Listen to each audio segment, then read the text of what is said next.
Hi everyone, ನಾನು ನಿಮ್ಮ ಸಂದರ್ಶಿನಿ ಸ್ವಾಮಿ. ಬಯಸದೇ ಬಂದೆ ಕಥೆಯ ಮುಂದುವರಿದ ಭಾಗ. ಅದಕ್ಕೂ ಮೊದಲು ನನ್ನ ಕಥೆಗಳು ನಿಮಗೆ ಇಷ್ಟವಾಗಿದ್ದರೆ ತಪ್ಪದೆ ಕಮೆಂಟ್ ಮಾಡಿ, ಲೈಕ್ ಮಾಡಿ, ಶೇರ್ ಮಾಡಿ. ಹಾಗೆ ನನ್ನ ಚಾನೆಲ್ಗೆ ಹೊಸಬರಿದ್ದರೆ ಸಬ್ಸ್ಕ್ರೈಬ್ ಆಗಿ ಪಕ್ಕದಲ್ಲಿರುವ ಬೆಲ್ಲೈಕನ್ನ ಕ್ಲಿಕ್ ಮಾಡಿ. ಇದರಿಂದ ನನ್ನೆಲ್ಲ ಕಥೆಗಳ ನೋಟಿಫಿಕೇಶನ್ ನಿಮಗೆ ಸಿಗುತ್ತೆ. ಸೊ ಬನ್ನಿ ಕಥೆಯ ಮುಂದುವರಿದ ಭಾಗನ ನೋಡೋಣ. ಎಪಿಸೋಡ್ 61. ಇಂದಿನ ಸಂಚಿಕೆಯಲ್ಲಿ ವಿಕಾಸ್ ಚಂದುಗೆ ಡ್ರೆಸ್ಸಿಂಗ್ ಮಾಡಿ ಇಲ್ಲೇ ಇರು ಎಂದ ಹುಡುಗನನ್ನು ನೋಡಿ ಚಂದು, ನೀವೀಗಿಲ್ಲ ಮಾಡಿದ್ರೆ ನನಗೆ ನಾಚಿಕೆ ಆಗದೆ ಇರೋಕೆ ನಾನೇನು ಹುಡುಗಿ ಅಲ್ವಾ ಎಂದುಕೊಳ್ತಾಳೆ. ಮುಂದೆ ಚಂದುಗೆ ಟೀ ಶರ್ಟ್ ತಗೊಂಡು ಬಂದು ಬೇಗ ಹಾಕೊಂಡು ಬಾ, ಊಟ ರೆಡಿ ಇದೆ, ಇಲ್ಲೇ ಊಟ ತರಲ ಇಲ್ಲ ಅಲ್ಲಿಗೆ ಬರ್ತೀಯಾ ಎಂದ. ವಿಕಾಸ್ನ ನೋಡಿದ ಚಂದು, ಬೇಡ ಅಲ್ಲಿಗೆ ಬರ್ತೀನಿ ಎಂದಳು. ಎಲ್ಲರ ಮುಂದೆ ಆ ಥರ ಟೀ ಶರ್ಟ್ ಹಾಕಿ ಬರಲಾಗದ ಹುಡುಗಿ ಬೇರೆ ಕುರ್ತಿ ಹಾಕಿ ಬಂದರೆ ವಿಕಾಸ್ ಶಿವಳಿಗೆ ನಾನು ಏನು ಹೇಳಿದ್ರೂ ಬದಲಾಯಿಸಲು ಸಾಧ್ಯ ಇಲ್ಲ ಎಂದು ಊಟ ಮಾಡಿದ್ರು. ಎಲ್ಲರ ಜೊತೆ ಮಾತಾಡ್ತಾ ಊಟ ಮುಗಿದ ಮೇಲೆ ಚಂದು ತನ್ನ ಅಮ್ಮನ ಜೊತೆ ಮಾತಾಡ್ತಾ ಇದ್ದಿದ್ದು ನೋಡಿದ ವಿಕಾಸ್ ಬೇಕೆಂದೇ, ಚಂದು ನನಗೆ ಸ್ವಲ್ಪ ಹೆಲ್ಪ್ ಮಾಡ್ತೀಯಾ ಎಂದ.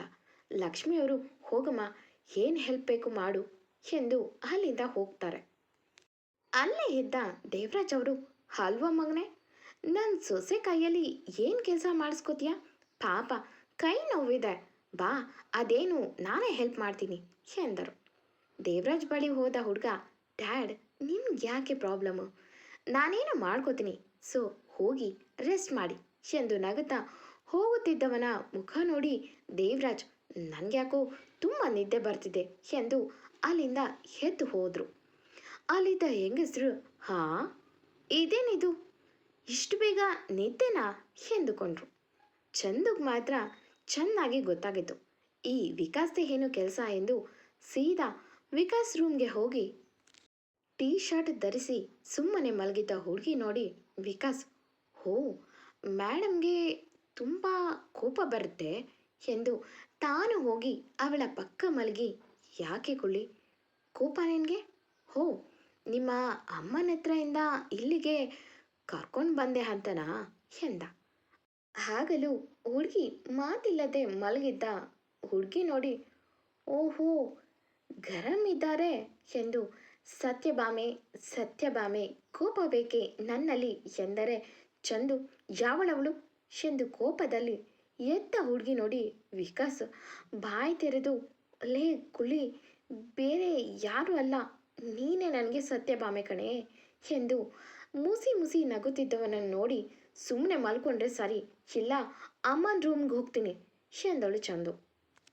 ವಿಕಾಸ್ ಅವಳನ್ನೇ ನೋಡಿದು ನೋಡಿ ಚಂದು ಬರೀ ಸುಳ್ಳು ಹೇಳೋದೇ ಆಗೋಯ್ತು, ಯಾರ ಮುಂದೆ ಹೇಗಿರಬೇಕು ಅನ್ನೋದೇ ಗೊತ್ತಾಗಲ್ಲ ಎಂದು ಗೊಣಕೋತಿದ್ದ ಹುಡುಗಿ ನೋಡಿ ವಿಕಾಸ್, ಚೋಟ್ ಮೆಣಸಿನ್ಕಾಯಿ, ಯಾಕೆ ಎಷ್ಟು ಕೋಪ ಮಾಡ್ಕೋತೀಯಾ ಎಂದು ಚಂದು ಕೈ ಹಿಡಿದು ತನ್ನ ಎದೆಯ ಮೇಲೆ ಇಟ್ಕೊಂಡು, ಮಲ್ಗೆ, ಸುಮ್ಮನೆ ಬೋರ್ ಆಗುತ್ತೆ, ಒಬ್ಬನೇ ಬಿತ್ಕೊಳ್ಳೋದಕ್ಕೆ ಎಂದ. ಚಂದು, ಓಹೋ ಯಾವಾಗಿಂದ ಈ ಅಭ್ಯಾಸ ಎಂದಳು. ವಿಕಾಸ್, ಅಯ್ಯೋ ಸುಮ್ಮನೆ ಇದ್ದ ಹುಡುಗನನ್ನು ಹಾಳು ಮಾಡಿ ಈ ರೇಂಜ್ಗೆ ಚೇಂಜ್ ಮಾಡಿ ಈಗ ಏನು ಗೊತ್ತಿಲ್ಲ ಅನ್ನೋ ಹಾಗೆ ಇರೋದು ನೋಡು, ಕಳ್ಳಿ ಕುಳ್ಳಿ, ಸುಮ್ಮನೆ ಮಲ್ಗೆ, ಆಮೇಲೆ ತಲೆ ಕೆಟ್ಟರೆ ಮುತ್ತು ಕೊಟ್ಬಿಡ್ತೀನಿ, ಹಂಗೇನಾದರೂ ಆಸೆ ಇದ್ದರೆ ಮಾತಾಡೆ ಎಂದ ಮೀಸೆ ಮರಿಯಲ್ಲಿ ನಗುತ್ತಾ. ಚಂದು ಒಂದು ಮಾತಾಡದೆ ಸುಮ್ಮನೆ ಸೈಲೆಂಟಾಗಿ ಮಲಗಿದ್ಲು. ವಿಕಾಸ್, ಚಂದು ಎಂದರು. ಹುಡುಗಿ ಸುಮ್ಮನೆ ಮಲಗಿದ್ದು ನೋಡಿ ನಗು ನಗುತ್ತಲೇ ನಿದ್ರೆಗೆ ಜಾರಿದ್ರು ಇಬ್ಬರು. ಅರ್ಧ ರಾತ್ರಿ ನೀರು ಕುಡಿಯಲು ಎದ್ದ ಹುಡುಗ ನೀರು ಕುಡಿದು ಚಂದು ಕಡೆ ತಿರುಗಿ ನಿಧಾನಕ್ಕೆ, ನೀನು ನನ್ನ ಪ್ರೀತಿ ಒಪ್ಕೊಂಡಾಗಿಂದನೂ ನಿನ್ನ ಜೊತೆ ತುಂಬ ಮಾತಾಡೋಕ್ಕೆ ಆಗಿರಲಿಲ್ಲ ಎಂದು ಆಯಾಗಿ ಮಲಗಿದ್ದ ಹುಡುಗಿ ನೋಡಿ, ಈ ಚಂದನದ ಗೊಂಬೆ ಚಂದವಾಗಿ ಮಲಗಿದೆ ಕುಳ್ಳಿ ಎಂದವನು ಅವಳ ಕೆನ್ನೆಗಿಲ್ಲಿ, ಇವಾಗಿವಾಗ ಮೊದಲಿಗಿಂತನೂ ಸ್ವಲ್ಪ ಜಾಸ್ತಿ ಮಾತಾಡ್ತೀಯ ಕಣೆ, ಹೀಗೆ ನಮ್ಮಿಬ್ಬರ ಮಧ್ಯೆ ಇರೋ ಡಿಸ್ಟೆನ್ಸ್ ಕಡಿಮೆ ಆಗಬೇಕು, ಎಲ್ಲರ ಥರ ನಾನು ನೀನು ತುಂಬ ಚೆನ್ನಾಗಿ ಲೈಫ್ ಲೀಡ್ ಮಾಡಬೇಕು, ಮುದ್ದಾದ ಮಕ್ಕಳು ಎಂದು ಯೋಚಿಸಿ, ಒಂದು ಬೇಡ 2 ಒಂದು ಗಂಡು ಒಂದು ಹೆಣ್ಣು ಸಾಕು, ನಮ್ಮ ಪುಟ್ಟ ಸಂಸಾರ ಹಾಯಾಗಿರಬೇಕು ಕಣೆ ಎಂದು ಮುಗುಳ್ನಗುತ್ತಾ ಹೇಗೆ ಬಂದೆ ನನ್ನ ಮನಸ್ಸಿಗೆ. ಆದರೂ ತುಂಬ ಗಟ್ಟಿಯಾಗಿ ಕೂತಿದ್ಯಾ ಎಂದು ನಿಧಾನಕ್ಕೆ ಅವಳ ಸೊಂಟ ಬಳಸಿ ಮುತ್ತು ಕೊಡಲೆಂದು ಮುಖದ ಹತ್ತಿರ ಬಾಗಿದ ಹುಡುಗನಿಗೆ ಚಂದು ಏನೋ ಕನವರಿಸುತ್ತಿರುವುದು ಕಾಣುತ್ತೆ. ಅದನ್ನು ಗಮನಿಸಿದ ವಿಕಾಸ್ ನಿಧಾನಕ್ಕೆ ಅವಳ ಕೆನ್ನೆ ಹಿಡಿದು ಚಂದು ಎಂದ. ತಕ್ಷಣ ಗಾಬರಿಯಲ್ಲಿ ಬೇಡ ಎಂದು ದೂರ ತಳ್ಳಿದ ಹುಡುಗಿ ಬೆವರುತ್ತಾ ಕಣ್ಬಿಟ್ಲು. ಏದುಸಿರು ಬಿಡುತ್ತಾ ತನ್ನ ಮುಖ ಒರೆಸುತ್ತಾ ವಿಕಾಸ್ ಕೈ ಜೊತೆಗೆ ಅವನನ್ನು ತಳ್ಳಿದ್ಲು. ಹಾಗಾಗಿ ಸ್ವಲ್ಪ ದೂರ ಸರಿದು ಎದ್ದು ಕೂತು ಚಂದು ಎಂದ ಗಾಬರಿಯಲ್ಲೇ. ಚಂದು ಕಣ್ಣು ನೀರು ತುಂಬಿತು. ಅವನ ಹೆದಿಗೆ ಹೊರಗಿದ ಹುಡುಗಿ ಬಳಸಿ ಯಾಕೆ, ಏನಾಯಿತು, ಕೆಟ್ಟ ಕನಸು ಬಿದ್ದಿತ್ತಾ ಎಂದ. ಚಂದು ಹ್ಞೂ ಎಂದಳು.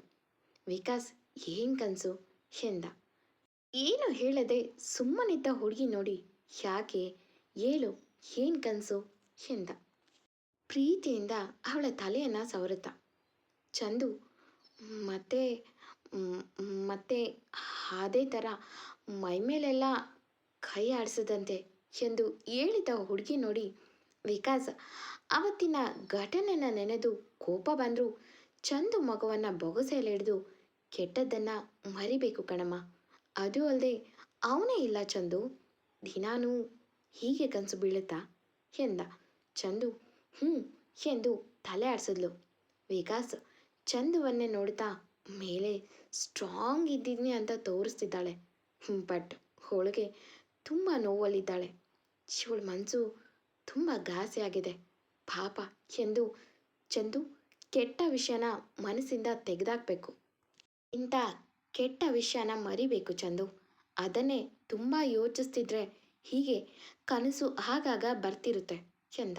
ಚಂದು ಅಳ್ತಾ ನನಗೆ ತುಂಬ ಭಯ ಆಗ್ತಿತ್ತು ರೀ, ಅಕಸ್ಮಾತ್ ಏನಾದರೂ ಆವತ್ತು ಎಂದು ಅಳುತ್ತಿದ್ದ ಹುಡುಗಿ ನೋಡಿ ತುಂಬ ಹೆದರಿದ್ದಾಳೆ, ಅದಕ್ಕೆ ಇಲ್ಲಿ ಮಲಗ್ತಿರ್ಲಿಲ್ವಾ ಎಂದು ಯೋಚಿಸಿದ ವಿಕಾಸ್ ಇವಳು ಹೇಳುವ ಮಾತು ಕರೆಕ್ಟಾಗೇ ಇದೆ, ಅಕಸ್ಮಾತ್ ಏನಾದರೂ ತೊಂದರೆ ಆಗಿದ್ರೆ ಎಂದು ನೆನೆದವನು ಉಫ್ ಎಂದು ಅದನ್ನು ಊಹಿಸ್ಕೊಳ್ಳೋಕ್ಕೆ ನನಗೆ ಸಾಧ್ಯ ಆಗ್ತಿಲ್ಲ ಎಂದು ಕಣ್ ತುಂಬಿಕೊಂಡು ಇನ್ನು ಇವಳು ಸಿಚುವೇಶನ್ ಹ್ಯಾಂಡಲ್ ಮಾಡಿರೋ ಅವಳಿಗಿನ್ನೆಷ್ಟಾಗಿರಬೇಕು ಎಂದು ಯೋಚಿಸಿ ಇದರಿಂದ ಆದಷ್ಟು ಹೊರಗೆ ಬರೋ ಥರ ಮಾಡಬೇಕು ಎಂದು ನಿರ್ಧರಿಸಿದ್ದ. ಆದರೆ ಚಂದು ಮಾತ್ರ ಆ ಇನ್ಸಿಡೆಂಟ್ ಮರೆಯೋಕೆ ತುಂಬ ಕಷ್ಟಪಡ್ತಿದ್ಲು. ವಿಕಾಸ್ ನಿತ್ಯ ಕಣ್ಣಲ್ಲಿ ಅವಳ ಮೇಲೆ ಕೈ ಹಾಕಿದರೆ ಅವಳಿಗೆ ಭಯವಾಗ್ತಿತ್ತು, ಅಷ್ಟು ಹೆದರಿದ್ಲು ಹುಡುಗಿ. ವಿಕಾಸ್ ಅಂದಿನಿಂದ ಚಂದನ ಆದಷ್ಟು ಅದನ್ನು ಮರೆಯೋ ಉಪಾಯ ಮಾಡ್ದ. ಅವಳಿಗಿಷ್ಟದ ಅಡುಗೆ, ಅವಳಿಗಿಷ್ಟದ ಗಿಡ ತರೋದು, ಹೀಗೆ ಎಲ್ಲವನ್ನು ತಂದು ಕೊಡೋನು. ಹೀಗೆ ಹುಡುಗಿನ ಖುಷಿಯಾಗಿರೋದಕ್ಕೆ ಟ್ರೈ ಮಾಡ್ತಿದ್ದ. ಚಂದು ಅಷ್ಟೇ ಕಹಿ ಘಟನೆಯನ್ನು ಮರೆತು ವಿಕಾಸ್ ಪ್ರೀತಿಗೆ ಪ್ರತಿದಿನ ಸೋಲ್ತಾ ಹೋಗುತ್ತಾಳೆ. ಈ ಮಧ್ಯದಲ್ಲಿ ಹಾಗಾಗಿ ಚಂದು ವಿಕಾಸ್ನು ಕೂಡ ರೇಗಿಸ್ತಿದ್ಲು. ದಿನಗಳು ಉರುಳಿದವು. ಚಂದು ಮತ್ತು ವಿಕಾಸ್ ಫುಲ್ಲು ರಿಕವರಿ ಆಗ್ತಾರೆ. ಲಕ್ಷ್ಮಿಯವರು ಚಂದು ಸ್ವಲ್ಪ ಸುಧಾರಿಸಿಕೊಂಡ ಮೇಲೆ ಬ್ಯಾಂಗ್ಳೂರ್ಗೆ ಹೋಗ್ತಾರೆ. ವಿಕಾಸ್ ಚಂದುಲಿ ಆದ ಬದಲಾವಣೆ ನೋಡಿ ಖುಷಿಯಾಗಿದ್ದ. ದೇವಕಿ ಮತ್ತು ದೇವರಾಜ್ ಇಬ್ಬರು ತಮ್ಮ ಮಗ ಸೊಸೆಗೆ ಹುಷಾರಿಲ್ಲದೆ ಇದ್ದಾಗ ದೇವರಿಗೆ ಅರಸಿಕೊಂಡಿದ್ರು. ಹಾಗಾಗಿ ಇಬ್ಬರಿಗೂ ಒಂದು ಬದಲಾವಣೆ ಇರಲಿ ಎಂದು ಮಡಿಕೇರಿ ಹತ್ತಿರ ತಮ್ಮ ಮನೆ ದೇವರ ಪೂಜೆಗೆ ಹೋಗಿ ಬನ್ನಿ ಎಂದರು. ಚಂದು ಕೂಡ ಎಲ್ಲ ಕಷ್ಟ ಕಳೆಯಿತಲ್ಲ, ಬೆಟ್ಟದಂತೆ ಬಂದ ಕಷ್ಟ ಮಂಜಿನಂತೆ ಕರಗಿದೆ ಎಂದು ಒಮ್ಮೆ ದೇವರ ದರ್ಶನ ಪಡೆಯೋದ್ರಿಂದ ಮನಸ್ಸು ಕೂಡ ಹಗುರಾಗುತ್ತೆ ಎಂದು ಓಕೆ ಎಂದಿದ್ದಳು. ವಿಕಾಸ್ ಮನಸ್ಸು ಇನ್ನೂ ಸ್ವಲ್ಪ ತಿಳಿಯಾಗತ್ತೆ ಎಂದು ಅವನು ಕೂಡ ಒಪ್ಪಿಗೆ ಕೊಟ್ಟಿದ್ದ. ಇಬ್ಬರು ಮಡಿಕೇರಿ ಕಡೆ ದೇವಸ್ಥಾನಕ್ಕೆ ಹೊರಟರು. ಮೊದಲೇ ಮಂಜಿನ ಊರು, ತುಂಬ ಖುಷಿಯಲ್ಲ ಇಬ್ಬರು ಅಲ್ಲಲ್ಲಿ ನಿಂತು ಕೆಲವು ನೋಡಬೇಕಾದ ಪ್ಲೇಸ್ ನೋಡಿಕೊಂಡು ಕೆಲವು ಫೋಟೋಗಳನ್ನು ತೆಗೆದುಕೊಂಡು ಖುಷಿಯಲ್ಲೇ ದೇವಸ್ಥಾನನ ಸೇರಿದರು. ಆ ಊರು ಚಿಕ್ಕದೆ, ಅಷ್ಟೊಂದು ಡೆವಲಪ್ ಆಗಿಲ್ಲ. ಊರಿಂದ ಸ್ವಲ್ಪ ದೂರ ದೇವಸ್ಥಾನ ಚಿಕ್ಕದಿದ್ದರೂ ಒಳ್ಳೆ ಪ್ರಶಾಂತವಾದ ಸ್ಥಳ. ಆದರೆ ಅಲ್ಲಿ ತುಂಬ ಜಿಟಿ ಜಿಟಿ ಮಳೆ. ಚಂದು, ಅಯ್ಯೋ ಮಳೆ ಬರ್ತಿದೆ ಎಂದಳು. ವಿಕಾಸ್ ಛತ್ರಿ ಹಿಡಿದು ಬರುತ್ತಿದ್ದುದು ನೋಡಿ ಗಾಳಿಗೆ ಛತ್ರಿನೇ ಮುರಿದೋಗಿತ್ತು. ಚಂದು ನಗತಾ, ಬನ್ನಿ ಪರವಾಗಿಲ್ಲ ಹೋಗೋಣ ಎಂದು ಇಬ್ಬರು ದೇವಸ್ಥಾನ ಸೇರಿದ್ರು. ಅಲ್ಲಿ ಪೂಜೆ ಮಾಡಿ ತಾನು ಮಳೆಯಲ್ಲೇ ದೇವಸ್ಥಾನ ಸುತ್ತಿ ಬರುತ್ತಿದ್ದ ಹುಡುಗಿ ಹೆಚ್ಚಿಗೆ ಜೊತೆಯಾಗಿ ಸೇರಿ ತಾನು ಮಳೆಯಲ್ಲಿ ನೆನೀತಾನೆ ವಿಕಾಸ್. ಚಂದು, ನೀವ್ಯಾಕೆ ನೆನೀತಿದ್ದೀರಾ ಎಂದು ಬೈಯುತ್ತಿದ್ದರೂ ಹುಡುಗ ಮಾತ್ರ, ಏ ಸುಮ್ಮನೆ ನಡೆಯ ಹುಡುಗಿ, ಬೇಗ ಪೂಜೆ ಮುಗಿಸಿ ಎಲ್ಲಾದರೂ ಹೋಟೆಲ್ ಸಿಗುತ್ತಾ ಅಂತ ನೋಡೋಣ ಎಂದು ಚಂದು ಜೊತೆಯಲ್ಲೇ, ದೇವ್ರೆ ನನ್ನ ಪ್ರೀತಿ ಸಕ್ಸಸ್ ಮಾಡಿದ್ಯಾ, ಮೊದಲ ಬಾರಿಗೆ ನಿನ್ನ ಸನ್ನಿಧಾನಕ್ಕೆ ಬಂದಿದ್ದೇವೆ, ನಾವಿಬ್ಬರು ಹೀಗೆ ಜೊತೆಯಾಗಿ ಖುಷಿಯಾಗಿರಲಿ ಎಂದು ಹರಸು ಎಂದು ಬೇಡಿಕೊಂಡು ಎಲ್ಲ ಪೂಜೆ ಮುಗಿಸಿ ಬಂದ ಇಬ್ಬರು ಕಾರ್ ಹತ್ರ ಬಂದರು. ಸ್ವಲ್ಪ ದೂರ ಹೋದ ಕಾರ್ ಪಂಚರ್ ಆಗಿತ್ತು. ಕೆಳಗೆ ನೋಡಿದ ಹುಡುಗ ಸುತ್ತಲೂ ಮಳೆ, ಯಾರೂ ಇಲ್ಲ. ಅಷ್ಟಾಗಿ ಆ ಪ್ಲೇಸ್ನಲ್ಲಿ ದೇವಸ್ಥಾನದಿಂದನೂ ಅದು ದೂರ ಇರೋದು. ಬೇರೆ ವ್ಯವಸ್ಥೆ ಅಂತೂ ದೂರದ ಮಾತು. ಏನು ಮಾಡೋದು ಎಂದು ಯೋಚಿಸಿ ಮತ್ತೆ ಕಾರ್ ಹತ್ತಿ ತನ್ನ ಫೋನ್ ನೋಡ್ದ. ಓ ಶಿಟ್ ಎಂದು ತನ್ನ ಹಣೆ ಉಜ್ಕೊಂಡು ನೆಟ್ವರ್ಕ್ ಇಲ್ಲ ಎಂದ ವಿಕಾಸ್. ಚಂದು, ಅಯ್ಯೋ ದೇವ್ರೆ ಇದೇನಪ್ಪ, ಒಳ್ಳೆ ಕಡೆ ಸಿಕ್ಕಾಕೊಂಡಿದ್ವಿ ಎಂದಳು. ವಿಕಾಸ್, ಇರು ನೋಡೋಣ ಯಾರಾದರೂ ಸಿಕ್ಬೋದು ಎಂದು ವಿಕಾಸ್ ಕಾರ್ನಿಂದ ಕೆಳಗೆ ಇಳಿಯುತ್ತಿದ್ದ ತಕ್ಷಣ ಮಳೆ ಜೋರಾಯಿತು. ಚಂದು, ಅಯ್ಯೋ ಬನ್ನಿ ಒಳಗೆ, ಮಳೆ ಜಾಸ್ತಿ ಆಯಿತು ಎಂದಳು. ವಿಕಾಸ್, ಅಯ್ಯೋ ಸರಿಯಾಗಿ ವ್ಯವಸ್ಥೆ ಮಾಡ್ಕೋಬೇಕಿತ್ತು, ಛೇ ಎಂದುಕೊಂಡವನು, ಚಂದು ಚಳಿ ಆಗ್ತಿದೆಯಾ ಎಂದ. ಚಂದು, ಸ್ವಲ್ಪ ಎಂದಳು. ಸೀಟ್ ಬೇರೆ ನೆಂದಿತ್ತು. ವಿಕಾಸ್, ಪಾಪ ಎಷ್ಟೊಂದು ನೆಂದೋಗಿದ್ದಾಳೆ ಎಂದು ಚಂದು ಕಡೆ ನೋಡ್ದ. ಹುಡುಗಿ ಯಾವತ್ತಿಗಿಂತ ಇವತ್ತು ತುಂಬ ಮುದ್ದಾಗಿದ್ದಾಳೆ ಎನಿಸಿತು. ಒಂದ್ಸಲ ಹೀಗೆ ಅಲ್ವಾ, ಶಿವಳ ಮೇಲೆ ನೀರಿನ ಪೈಪಿಂದ ನೀರು ಬಿಟ್ಟಿದ್ದೆ, ಆಗಲೇ ನಾನು ಅವಳನ್ನು ಹತ್ತಿರದಿಂದ ನೋಡಿದ್ದು ಎಂದು ಅಳಿಯ ನೆನಪನ್ನು ನೆನೆದು ಚಂದುವನ್ನೇ ನೋಡ್ತಿದ್ದ.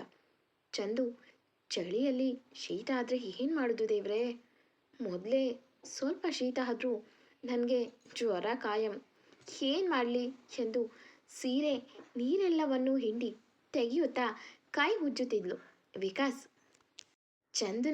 ವಿಕಾಸ್ ತುಂಬ ಅಬ್ಸರ್ವ್ ಮಾಡಿ ನೋಡ್ದ. ಮುಂಗುರುಳ ನೀರು ಕೆನ್ನೆ ತೊಯ್ದಿದ್ದರೆ ಹುಡುಗಿ ತುಟಿ ಹದರ್ತಿತ್ತು. ಚಳಿಗೆ ತನುವಿನ ಕಂಪನ ಜಾಸ್ತಿ ಇತ್ತು. ವಿಕಾಸ್ ಏನೋ ಯೋಚಿಸಿ, ನಾವು ಬರುವಾಗ ಒಂದು ಸೀರೆ ತಗೊಂಡಿದ್ವಿ ಅಲ್ವಾ, ಗಿಫ್ಟ್ ಕೊಡಬೇಕು ಅಂತ ಎಂದು ಯೋಚಿಸಿ, ಚಂದು ನೀನು ಡ್ರೆಸ್ ಚೇಂಜ್ ಮಾಡ್ಕೊ, ತುಂಬ ಒದ್ದೆ ಆಗಿದೆಯಾ, ಕೋಲ್ಡ್ ಆದರೆ ಮತ್ತೆ ಜ್ವರ ಬರುತ್ತೆ ಎಂದ. ಚಂದು ಹಿಹಿ ಎಂದು ಅಲ್ಬಿಟ್ಟು, ಹೌದಾ, ಇಲ್ಲಿ ನಮಗೆ ತೊಂದರೆ ಆಗುತ್ತೆ ಅಂತ ಬಟ್ಟೆ ಅಂಗಡಿ ಇಟ್ಟಿದ್ದಾರೆ ಅಲ್ವಾ ಎಂದು ಮೂತಿ ಸೊಟ್ಟ ಮಾಡಿದ ಹುಡುಗಿ ನೋಡಿ ವಿಕಾಸ್, ಲೇ ಕುಲಿ, ಏನೋ ಹುಡುಗಿಗೆ ಒಳ್ಳೇದಾಗಲಿ ಅಂತ ಹೇಳಿದ್ರೆ ನನ್ನೇ ಕಿಡ್ಡಿಂಗ್ ಮಾಡ್ತೀಯಾ, ಹೋಗೆ ಹೀಗೆ ನಡುಗು ಎಂದು ಮೂತಿ ತಿರುಗಿಸಿದವನ ಕಡೆ ನೋಡಿ, ಓಕೆ ಬಟ್ ಡ್ರೆಸ್ ಎಲ್ಲಿದೆ ಎಂದಳು ಕೂಲಾಗಿ. ವಿಕಾಸ್, ಅಲ್ಲಿ ಹಿಂದೆ ಡಿಕ್ಕಿಲಿ ಒಂದು ಸೀರೆ ಇದೆ, ಬೇಕಾದರೆ ಚೇಂಜ್ ಮಾಡ್ಕೊ ಎಂದ. ಚಂದು, ಹಾಂ ಎಂದು ಬಾಯಿ ತೆರೆದು, ಅದ್ಯಾವಾಗ ತಗೊಂಡ್ರಿ ಎಂದಳು. ವಿಕಾಸ್, ಅದು ಅಮ್ಮ ದೇವರಿಗೆ ಸೀರೆ ತಗೊಂಡು ಹೋಗಿ ಅಂತ ಹೇಳಿದ್ರಲ್ಲ, ಸೊ ನೀನು ದೇವರಿಗೆ ಚೂಸ್ ಮಾಡುವಾಗ ನಾನು ನಿನಗೆ ಅಂತ ಒಂದು ಸೀರೆ ತಗೊಂಡೆ, ಹಾಗಾಗಿ ಅದನ್ನೇ ಉಟ್ಕೋ ಎಂದ. ಎಂದಿನಂತೆ ಈ ಕತೆ ಮುಂದುವರಿಯೋದು. ಈ ಕತೆ ನಿಮಗೆ ಇಷ್ಟವಾಗಿದ್ದರೆ ತಪ್ಪದೆ ಕಮೆಂಟ್ ಮಾಡಿ, ಲೈಕ್ ಮಾಡಿ. Thank you for watching.